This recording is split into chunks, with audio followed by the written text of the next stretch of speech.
Shalom, berjumpa kembali di dalam program DIK, Depth Insight Growth, bersama saya Pendeta Edward Taliwongso. Program ini menyajikan diskusi dan kajian mendalam mengenai tokoh, tema ataupun cerita tertentu di dalam Alkitab.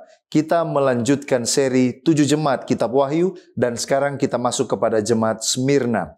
Apa yang terjadi dengan jemaat Smyrna dan pelajaran-pelajaran rohani apa yang dapat kita ambil dari pengalaman hidup mereka serta di mana posisi mereka di dalam nubuatan. Kita akan mencoba melihat bukti-bukti Alkitabiah yang akan menolong saudara dan saya untuk memahami pelajaran-pelajaran dari jemaat Smyrna dari dalam Kitab Wahyu. Saya mengajak sahabat-sahabat di rumah untuk bergabung bersama dengan kami. Saudara yang menyaksikan tayangan ini lewat Facebook atau YouTube, disilakan untuk menuliskan komentar yang positif ataupun pikiran saudara, pertanyaan saudara seputar topik yang kita angkat pada kesempatan ini. Dan untuk membahas pelajaran kita pada kesempatan ini, kami telah mengundang seorang narasumber. Narasumber kita adalah hamba Tuhan, Pendeta Jamie Senewe, Magister Teologi, menikah dengan Ibu Olvi Ganda, dan keluarga ini diberkati dengan 2 orang anak, yaitu Julia dan Stephen. Hamba Tuhan menamatkan pendidikan S1 pada tahun 2002 dan S2 dari Universitas Klabat dengan gelar Magister Teologi. Telah melayani sejak tahun 87 sampai 2000 sebagai seorang pendidik dan kemudian mulai dari tahun 2003 sampai sekarang telah melayani sebagai seorang pendeta. Dengan pengalaman dan latar belakang hamba Tuhan, ini akan sangat menolong kita untuk mendalami topik yang sangat penting ini. Oleh karena itu, mari kita sapa narasumber kita. Apa kabar Pendeta Jamie Senewe? Puji Tuhan, baik Pendeta. Terima kasih Pendeta boleh meluangkan waktu untuk melayani bersama dengan kami di dalam program DIK. Terima kasih Pendeta sudah bergabung bersama dengan kami.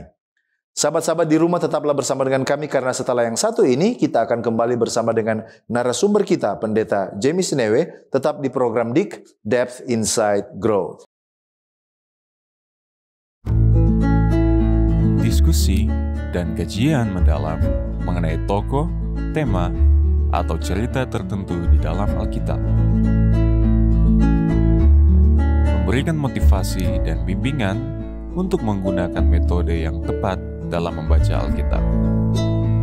Selalu saksikan program Depth Insight Growth setiap hari Jumat pukul 19 waktu Indonesia Tengah di YouTube channel Cornelius Media, Bridge to the Truth.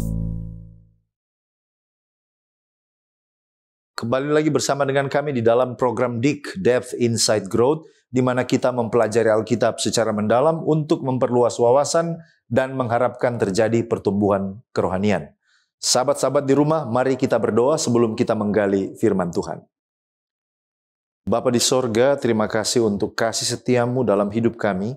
Terima kasih untuk pertolongan Tuhan, boleh kami nikmati. Saat ini, ketika kami akan mempelajari firman-Mu, yang akan dituntun oleh hamba Tuhan Pendeta Jamie Senewe. Urapan roh suci-Mu boleh menjadi bagian hamba Tuhan, agar firman yang akan kami pelajari dapat berbicara secara khusus dalam kehidupan kami, dalam pergumulan yang kami hadapi. Inilah doa kami, di dalam nama Yesus kami sudah berdoa. Amin. Sahabat-sahabat di rumah, saya mengajak Anda untuk membuka kitab suci. Mari kita baca ayat yang menjadi landasan diskusi kita, yaitu Wahyu pasal 2 ayatnya yang ke-10. Wahyu pasal 2 ayatnya yang ke-10 mengatakan, "Jangan takut terhadap apa yang harus engkau derita.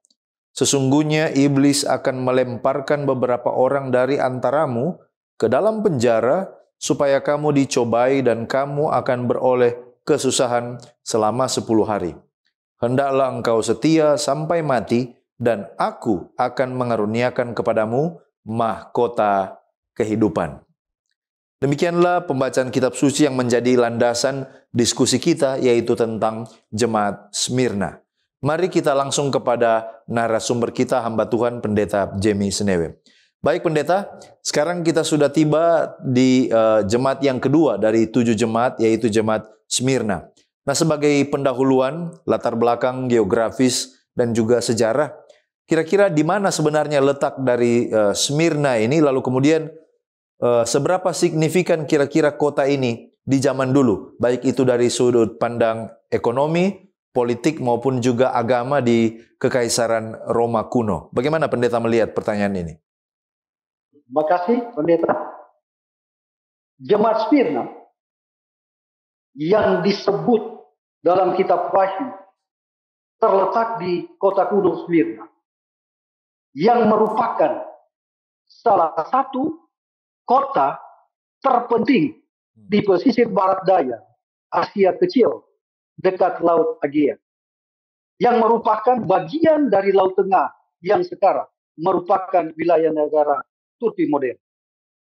Kota ini memiliki lokasi yang sangat strategis di sepanjang pantai, menjadikannya pelabuhan yang penting dalam perdagangan laut pada zaman kuno. Kota Smyrna atau Izmir modern memiliki signifikansi ekonomi, politik, dan agama yang penting dalam sejarah. Mari kita lihat dari sisi signifikansi ekonomi. Smyrna adalah salah satu kota pelabuhan paling penting pada zaman kuno. Letaknya yang sangat strategis di pantai barat daya Asia Kecil membuatnya menjadi pusat perdagangan yang sibuk karena menjadi titik utama bagi kapal-kapal yang melakukan perdagangan antara Timur Tengah, Eropa, dan Asia. Smyrna juga dikenal dengan produksi wol, anggur, dan kain. Produk-produk ini yang menjadikan komoditas perdagangan yang sangat penting di seluruh Kekaisaran Romawi. Yang kedua, dari sisi signifikansi politik, Smyrna adalah kota yang diperintah oleh berbagai kaisar selama sejarahnya di bawah Kekaisaran Romawi. Smyrna juga menjadi salah satu kota yang sangat dihargai dan mendapatkan berbagai hak istimewa dari kaisar-kaisar Romawi. Kota ini juga memiliki beberapa bangunan publik penting sekali, termasuk kuil-kuil pagan, teater, dan gimnasium. Hal ini menunjukkan pengaruh politik dan budaya yang sangat kuat. Yang ketiga, dari sisi signifikansi agama. Dalam konteks agama, Smyrna ini juga penting karena menjadi salah satu dari 7 jemaat yang disebutkan dalam kitab Wahyu. Yesus memberikan pesan khusus kepada jemaat Smyrna dalam kitab Wahyu, memuji mereka atas kesetiaan mereka dalam menghadapi penganiayaan. Smyrna juga seperti kota-kota lain di Asia Kecil mengalami perubahan agama dari paganisme ke Kristen selama perkembangan agama Kristen pada abad-abad Masehi. Jadi, secara ekonomi, politik, dan agama, Smyrna memiliki signifikansi yang cukup besar dalam sejarah. Ini adalah kota pelabuhan penting dalam pengaruh budaya dan politik yang kuat di masa lalu, serta menjadi salah satu jemaat yang disebutkan dalam kitab Wahyu yang memberikan konteks religius yang sangat penting. Demikian jawaban saya. Baik. Terima kasih pendeta sudah memberikan kepada kita informasi. Nah, kira-kira dari segi agama atau kepercayaan penyembahan yang populer di kota Smyrna pada waktu itu, lalu kemudian mungkin juga adakah penggalian-penggalian arkeologi yang menarik untuk kita cermati dalam diskusi ini yang boleh pendeta bagikan dengan kita? Oke, makasih pendeta. Ini pertanyaan yang sangat menarik. Selama sejarahnya, kota Smyrna atau Izmir modern telah menjadi tempat berbagai agama, kepercayaan, dan penyembahan yang populer. Ada beberapa agama dan kepercayaan yang memainkan peran penting di Smyrna. Yang pertama, mitologi Yunani. Sebagai kota kuno Yunani, Smyrna secara alami memengaruhi oleh mitologi Yunani. Di dalam kota ini, kuil-kuil dan upacara yang didedikasikan untuk dewa-dewi Yunani seringkali digelar. salah satu dewi yang paling terkenal adalah Dewi Kibele atau Dewi Kesuburan yang dihormati oleh bangsa Frigia dan kemudian menjadi dewi yang sangat penting di Smyrna. Yang kedua, kultus Kaisar Romawi. Seperti di banyak kota Romawi, kultus Kaisar Romawi juga hadir di Smyrna. Kaisar-kaisar Romawi dianggap sebagai dewa-dewi atau figur ilahi. Dan penyembahan terhadap mereka adalah bagian penting dari kehidupan agama kota itu. Dan yang ketiga, agama Kristen. Pada abad-abad awal Masehi, agama Kristen mulai menyebar di wilayah Smyrna dan Asia Kecil pada umumnya. Gereja-gereja Kristen muncul di kota ini. Dan Smyrna menjadi salah satu dari 7 jemaat yang disebutkan dalam kitab Wahyu, dalam Alkitab sejarah Kristen di Smyrna, mencatat penganiayaan terhadap orang-orang Kristen yang setia. Dicatat dalam kitab Wahyu. Kalau kita lihat dari sisi peninggalan arkeologi yang menarik adalah ada beberapa poin penting yang kita boleh ikuti atau terima pada saat ini. Yang pertama adalah Agora Smyrna. Agora adalah pusat aktivitas komersial, politik, dan sosial di kota-kota Yunani dan Romawi kuno. Agora di Smyrna adalah salah satu yang paling terkenal di dunia kuno. Situs ini mencakup berbagai struktur dan bangunan, termasuk basilika, kuil stoa, dan tempat-tempat umum. Yang kedua, kuil Athena. Kuil Athena adalah salah satu kuil kuno yang penting di Smyrna. Kuil ini didedikasikan untuk Dewi Athena, salah satu dewi utama dalam mitologi Yunani. Meskipun hanya sedikit sisa-sisa kuil yang tersisa, situs ini masih memancarkan aura sejarah dan religius yang sah. Yang ketiga, kuil Kibele. Smyrna juga memiliki kuil yang didedikasikan untuk Dewi Kibele atau Dewi Kesuburan yang sangat dihormati secara luas di wilayah Anatolia kuno.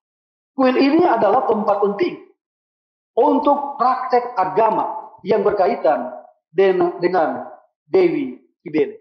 Yang keempat, ada peninggalan Kristen.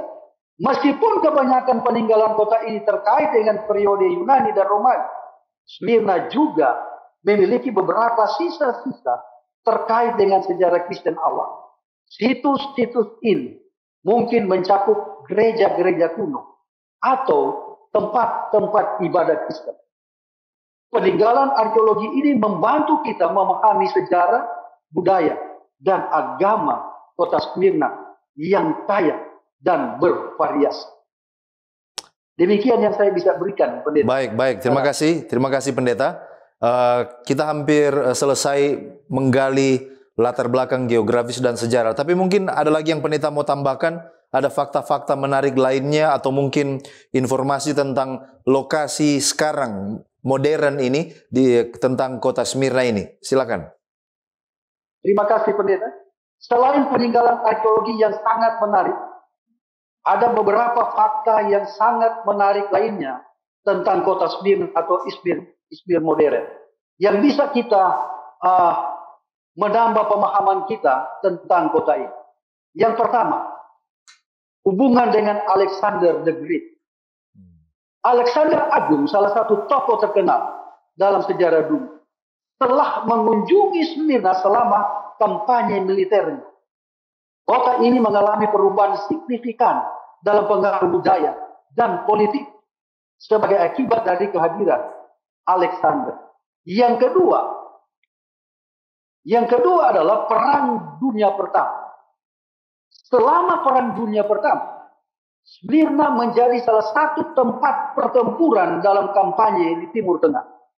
Setelah perang, kota ini menjadi bagian dari penduduk sekutu dan kemudian menjadi bagian dari perang kemerdekaan Turki dan perjanjian yang mengakhiri perang itu. Demikian, Pendeta. Baik, terima kasih Pendeta, luar biasa.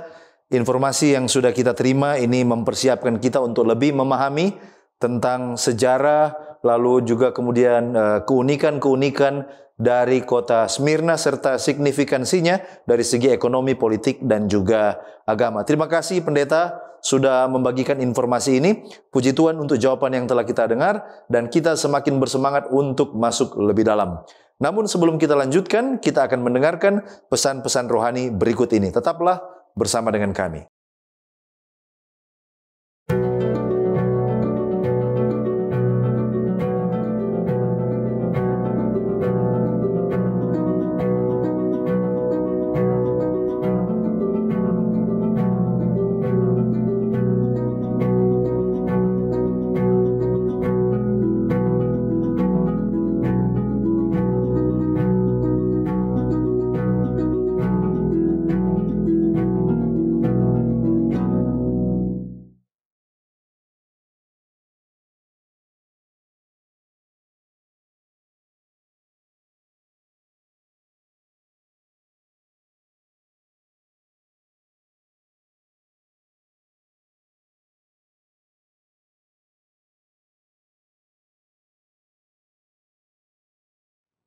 Masih di dalam program DIK, Depth Insight Growth, dan tadi kita sudah mendengarkan informasi pendahuluan tentang latar belakang geografis dan juga sejarah dari jemaat Smyrna atau kota Smyrna. Sekarang kita masuk kepada dimensi nubuatannya, yaitu jemaat Smyrna di dalam nubuatan.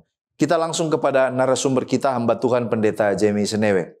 Pendeta, kita tahu bahwa 7 jemaat ini selain itu ada jemaat secara literal, tapi ini juga memiliki makna secara nubuatan. Nah, kira-kira jemaat Smyrna ini jemaat yang kedua di dalam kitab Wahyu, melambangkan gereja pada zaman apa, dan kalau ada periode waktunya tahun berapa kira-kira di dalam sejarah nubuatan. Bagaimana Pendeta melihat pertanyaan ini? Terima kasih, Pendeta.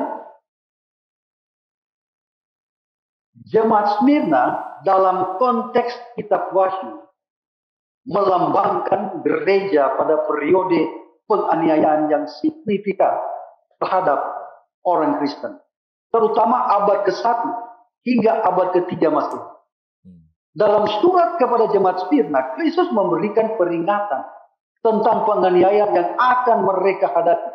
Ini dapat mencerminkan penganiayaan yang terjadi pada masa Kaisar Romawi seperti Nero, Domitian, dan Diocletian, yang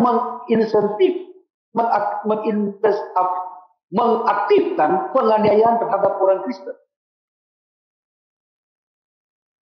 Dalam periode waktu, jemaat Smyrna dalam nubuatan kitab Wahyu tidak diberikan dalam bentuk tahun-tahun tertentu dalam kitab tersebut.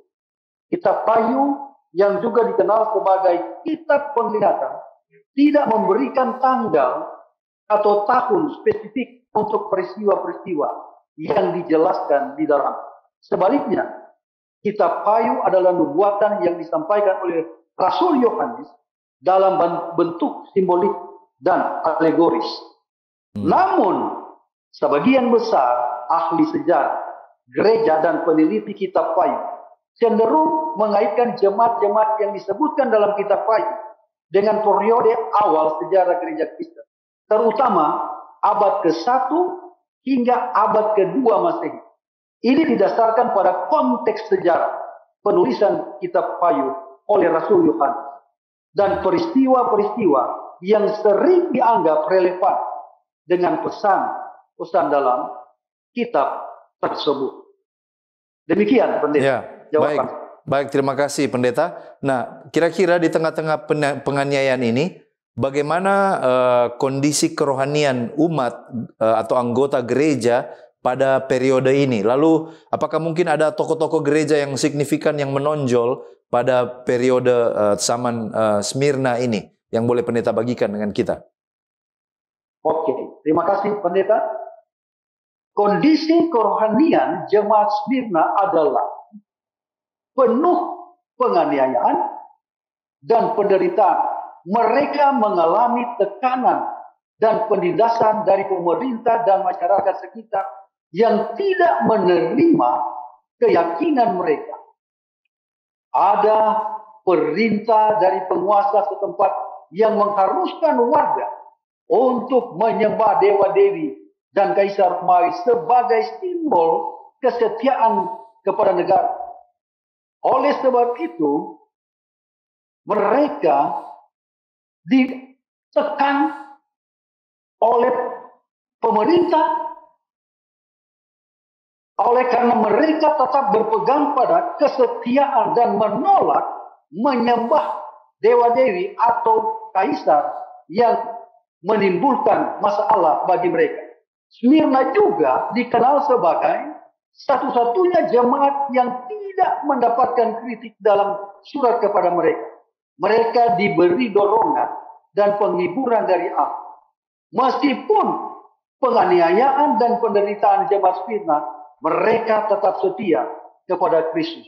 Mereka menjadi contoh keberanian dan keteguhan iman, menolak untuk mengorbankan keyakinan mereka terhadap tekanan-tekanan yang bertentangan dengan kebenaran yang mereka miliki. Sekian, Pendeta.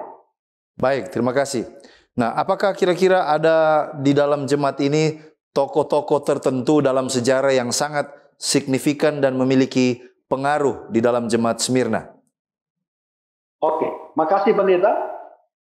Periode yang dibahas dalam kitab Wahyu termasuk periode jemaat Smyrna adalah periode yang berlangsung pada abad pertama Masehi. Ada beberapa tokoh gereja yang signifikan dalam periode ini, termasuk yang pertama, Rasul Yohanes.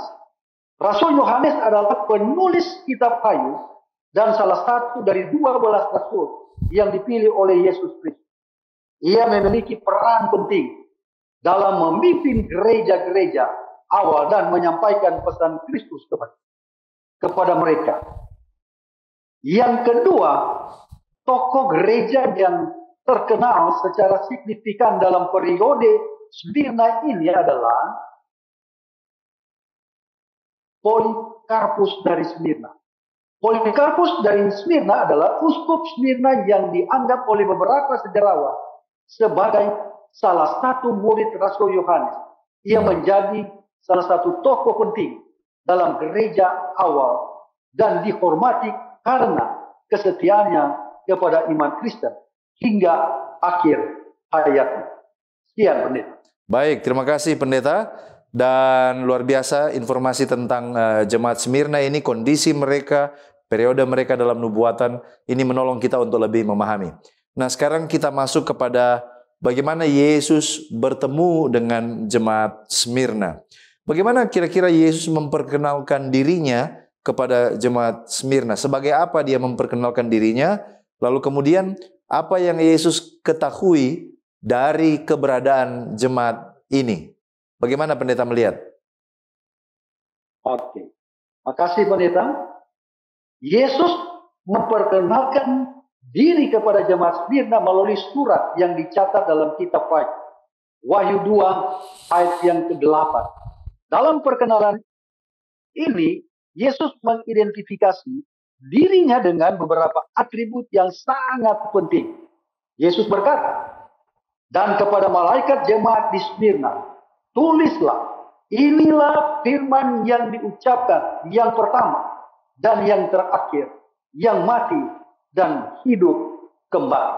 Ya. Dalam perkenalan ini terdapat beberapa atribut penting yang mengidentifikasi Yesus kepada jemaat Smyrna. Yang pertama dan yang terakhir. Ini adalah gelar yang menegaskan bahwa Yesus adalah yang pertama sejak awal dan yang terakhir hingga akhir. Gelar ini menunjukkan kedaulatan dan keilahiannya atas sejarah dan masa depan. Kedua, yang mati dan hidup kembali. Ini mengacu pada kematian Yesus di salib dan kebangkitannya dari kematian. Kebangkitannya, Yesus adalah inti dan iman Kristen. Dan dalam konteks surat kepada jemaat Smyrna, ini dapat memberikan pengharapan kepada mereka yang menghadapi penganiayaan dan tekanan besar. Sekian, Pendeta. Baik, terima kasih Pendeta. Nah, jemaat ini unik oleh karena ada hal-hal yang sangat menarik yang Yesus hargai dan puji dari jemaat ini. Kira-kira apakah ada janji upah yang Yesus berikan?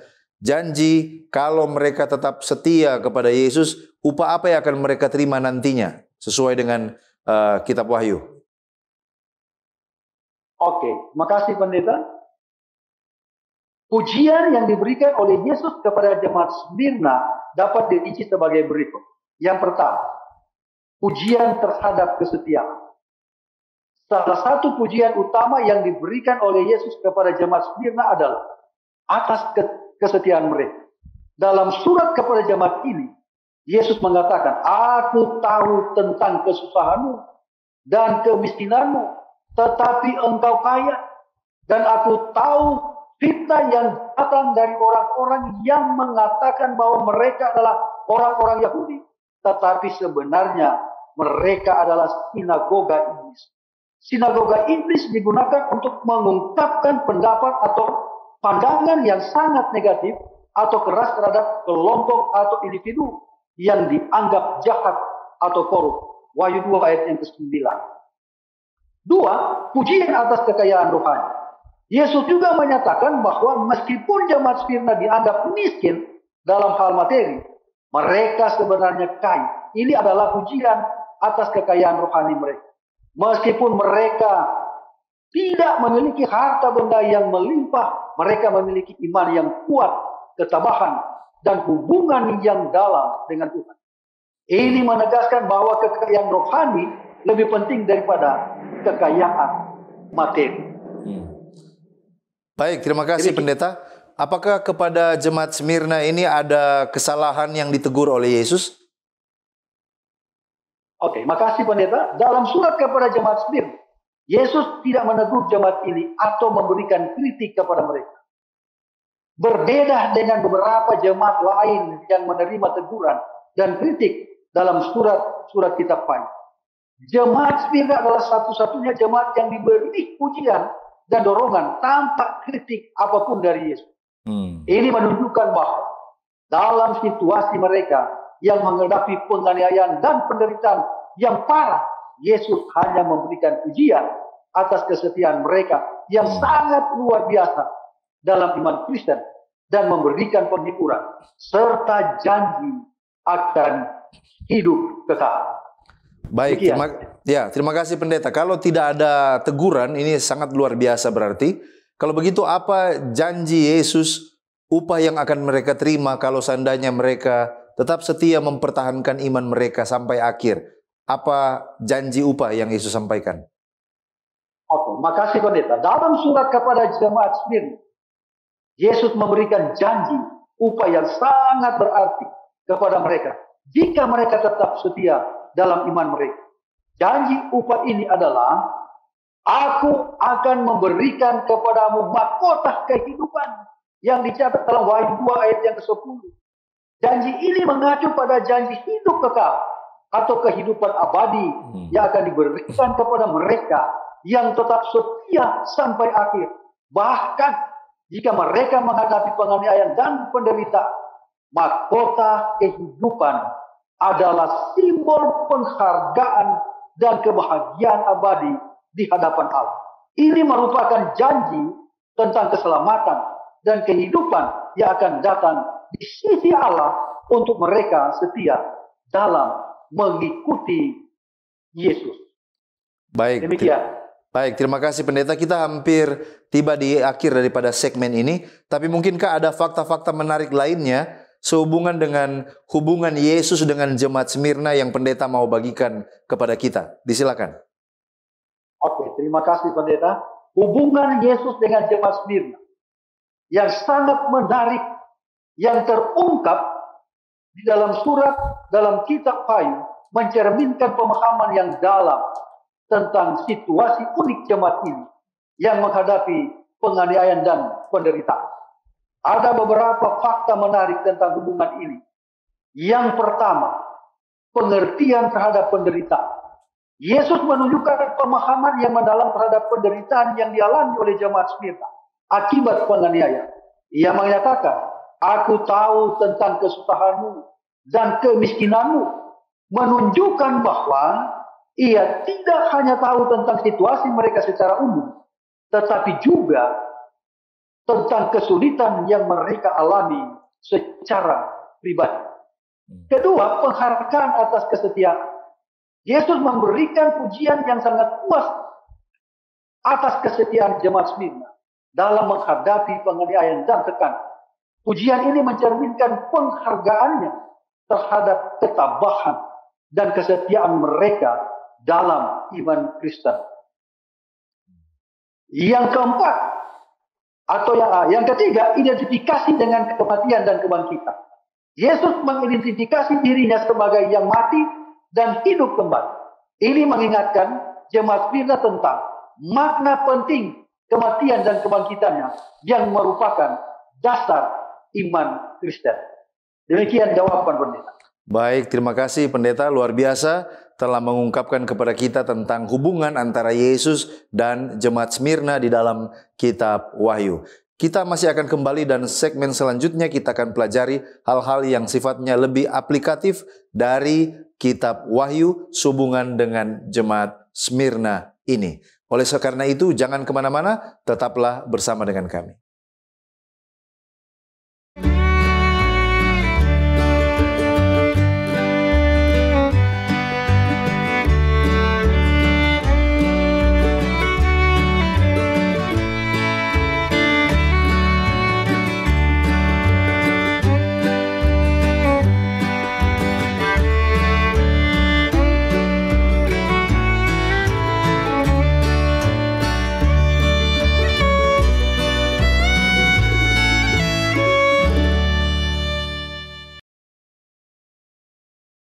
Kita masih belajar Alkitab melalui program DIK, Depth Insight Growth, dan kita mendalami tentang 7 jemaat. Sekarang ini adalah jemaat yang kedua, yaitu jemaat Smyrna.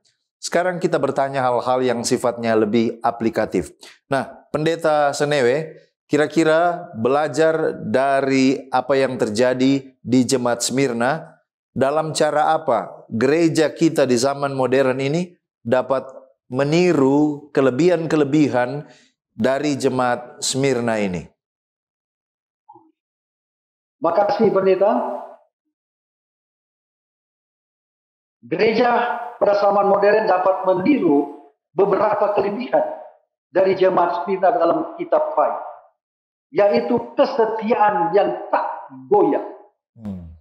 Seperti jemaat Smyrna, gereja pada zaman modern dapat menunjukkan kesetiaan yang tak goyah terhadap iman Kristen. Ini berarti tetap setia kepada ajaran-ajaran Yesus Kristus dan prinsip-prinsip iman Kristen meskipun menghadapi tekanan budaya, penganiayaan, atau tantangan lain. Demikian, pendeta. Baik, terima kasih ya. Keteguhan mereka walaupun di tengah-tengah penganiayaan yang begitu hebat. Nah, kira-kira apakah ada kutipan dari tulisan yang diinspirasikan yang mungkin sehubungan dengan nasihat Yesus kepada jemaat ini yang juga relevan untuk jemaat kita yang ada di zaman modern ini yang boleh pendeta bagikan? Disilakan. Oke, makasih. Dalam buku Ministry of Healing, halaman 249, yang mengatakan demikian.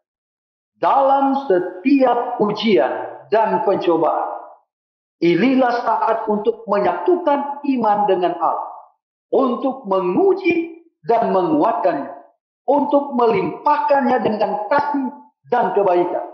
Allah adalah Bapa yang penyayang, siap sedia untuk memberikan kekuatan kepada setiap jiwa yang menempatkan kepercayaan padanya. Demikian. Amin. Terima kasih, pendeta. Sungguh sangat menarik diskusi dan pendalaman kita, dan saya percaya melalui diskusi ini telah memberkati banyak sekali sahabat-sahabat yang telah mengikuti program belajar Alkitab ini. Namun oleh karena waktu, kita tiba juga kepada rangkuman pembahasan sebagai kesimpulan atau closing statement yang pendeta bisa bagikan. Disilakan untuk pendeta berikan bagi kita di penghujung belajar Alkitab ini. Disilakan. Terima kasih. Dalam pelajaran tentang jemaat Smyrna dalam kitab Wahyu, kita dapat menarik beberapa kesimpulan yang sangat penting. Yang pertama, kesetiaan dalam iman Kristen.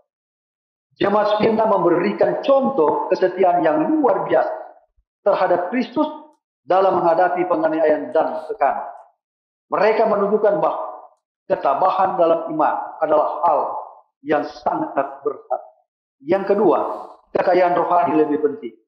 Pesan kepada jemaat Smyrna mengingatkan kita bahwa kekayaan rohani seperti iman, kasih, dan karakter Kristen memiliki nilai yang lebih tinggi dari kekayaan materi. Yang ketiga, pengharapan dan hidup kekal. Janji hidup kekal dari Yesus kepada jemaat Smyrna mengajarkan kita tentang pentingnya harapan akan hidup kekal yang lebih baik dan penghargaan bagi mereka yang tetap setia. Yang keempat, pentingnya kesetiaan. Kesetiaan terhadap Kristus dan nilai-nilai Kristen adalah hal yang sangat berharga dalam kehidupan Kristen. Dengan demikian, pelajaran ini mengingatkan kita untuk hidup dengan ketabahan, kesetiaan, dan harapan dalam iman Kristen kita. Meskipun kita menghadapi penganiayaan atau tekanan, hal ini juga mengajarkan kita untuk menghargai kekayaan rohani dan mengutamakan hubungan dengan Kristus dalam sebuah aspek kehidupan kita. Tuhan memberkati kita adalah doa dan harapan saya saat ini. Amin. Amin. Terima kasih Pendeta. Bolehkah Pendeta tutup dengan doa diskusi Alkitab kita ini, juga doakan sahabat-sahabat di rumah yang mengikuti belajar Alkitab ini. Disilakan Pendeta untuk berdoa tutup. Mari kita tunduk kepala dan kita berdoa. Bapa kekal di sorga, segala puji dan ucapan syukur kami naikkan ke hadapan hadirat Tuhan pada saat ini. Oleh karena kasih dan kemurahan, kami bisa menikmati berkat rohani lewat diskusi pelajaran yang sangat penting tentang bagaimana kehidupan dan kesetiaan akan jemaat Smyrna pada zaman dahulu. Mereka tetap setia walaupun di dalam tekanan penganiayaan. Oleh sebab itu Tuhan, kami membutuhkan kuasa sorga untuk juga menjadi bagian kami di dalam kehidupan kami, untuk kami tetap tidak goyah, kuat menghadapi segala pergumulan yang ada, tekanan, dan apapun yang dapat melemahkan iman kami. Biarlah Tuhan memampukan kami. Hamba berdoa untuk semua sahabat-sahabat yang telah bersama dengan kami mendengarkan materi. Biarlah Tuhan berkati mereka, melindungi mereka, memberikan juga mereka kekuatan, memberikan mereka kesetiaan. Kuatkanlah iman mereka Tuhan. Ketika mereka bergumul, ketika mereka menghadapi masalah, tekanan, apapun yang dapat melemahkan iman mereka. Sesuai janji bahwa Engkau akan tidak pernah meninggalkan mereka. Tuhan akan selalu memampukan dan memberikan kemenangan demi kemenangan di dalam setiap pergumulan dan masalah yang mereka hadapi pada saat ini. Terima kasih Tuhan, Engkau menjawab doa hamba, mengampuni dosa-dosa kami. Di dalam nama Tuhan Yesus, Juru Selamat kami. Amin. Amin. Puji Tuhan untuk pembahasan topik yang sangat menarik pada kesempatan ini. Dan saya mengucapkan terima kasih kepada narasumber kita, Pendeta James Newe, yang sudah membagikan berkat rohani bagi kita semua. Tuhan Yesus memberkati pendeta dan keluarga dalam pelayanan yang sudah ditentukan. Terima kasih Pendeta boleh meluangkan waktu untuk melayani bersama dengan kami, Cornelius Media. Terima kasih juga kepada sahabat-sahabat di rumah yang tetap setia bersama dengan kami sampai saat ini. Bahkan kepada sahabat Hope Channel Indonesia yang terus menyaksikan program-program dari Cornelius Media. Saya percaya kita bertumbuh bersama ketika kita mencintai, mempelajari firman Tuhan. Kalau Anda diberkati lewat pelayanan media ini, berkenan kiranya saudara untuk like, follow, atau subscribe akun media sosial kami dan bagikan link tayangan ini kepada orang-orang terkasih. Sahabat-sahabat di rumah, demikianlah perjumpaan kita. Kita akan jumpa kembali pada episode yang mendatang. Saya Pendeta Edward Taliwongso dan kru yang bertugas undur diri. Shalom.